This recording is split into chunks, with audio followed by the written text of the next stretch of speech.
There was once a town in Missouri where the government eventually told people something almost impossible to hear. Your house is poisoned, your yard is poisoned, and your town is poisoned. And the only solution left is to leave it all behind. The town was called Times Beach. It sat along Route 66, southwest of St. Louis, beside the Merrimack River.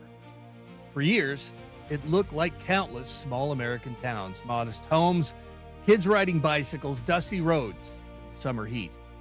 And that dust became the beginning of the problem. In the early 1970s, local officials wanted a cheap way to control dust on the town's unpaved roads. A waste oil hauler named Russell Bliss offered a solution. He would spray oil across the roads to keep the dust down. It seemed practical enough at the time.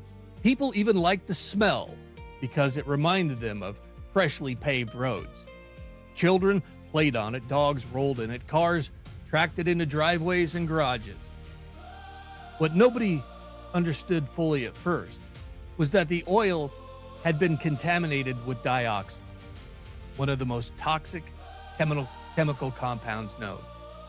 The contamination traced back to chemical manufacturing waste connected to the production of herbicides and industrial chemicals during the Vietnam era.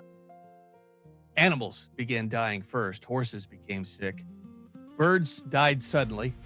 Pets developed strange symptoms. At one nearby farm, dozens of horses died after contaminated oil had been sprayed in the riding arenas.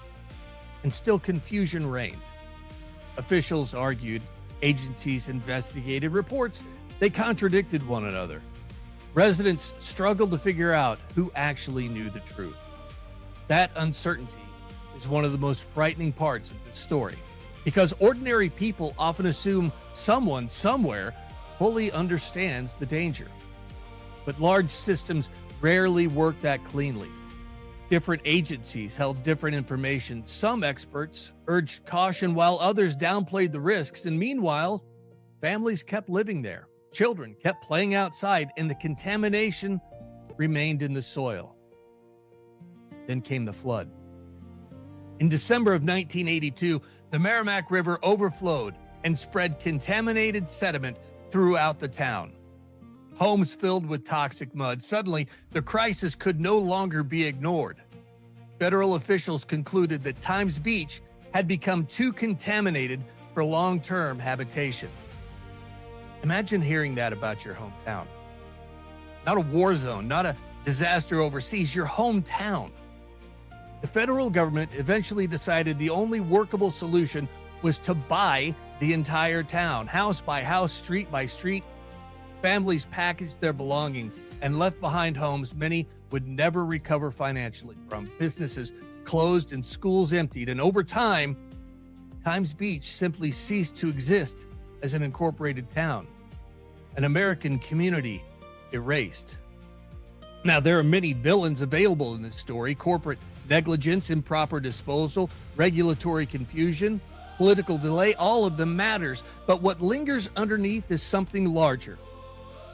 Modern societies place enormous trust in institutions to identify risks, communicate honestly, and act competently when danger appears. And sometimes those institutions do save lives. But sometimes information gets fragmented.